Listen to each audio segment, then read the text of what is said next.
Hello, my beautiful people. Thank you for visiting Docentes DigitalesTV.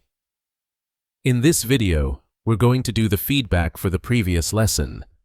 If this is your first time here, I recommend watching the last video where we talked about the U.S. Virgin Islands. Now, let's put your memory to the test. Are the U.S. Virgin Islands located in the Pacific Ocean? No, they are located in the Caribbean Sea. Are the U.S. Virgin Islands part of the United States?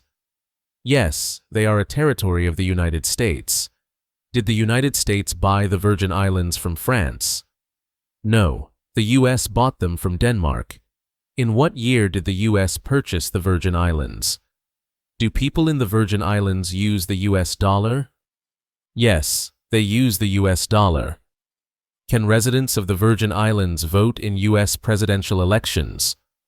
No, they cannot vote for the U.S. president.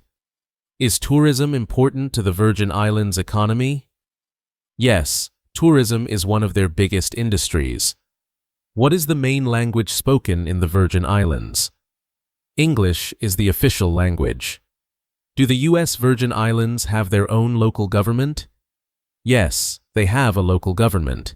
Is the culture of the Virgin Islands influenced by African and European traditions? Yes, the culture is a mix of African, European, and Caribbean influences. Don't forget to watch this feedback video a few times to make sure the ideas stick. Subscribe to the channel to stay up to date with this exciting video series on English and American culture. See you soon in our next adventure.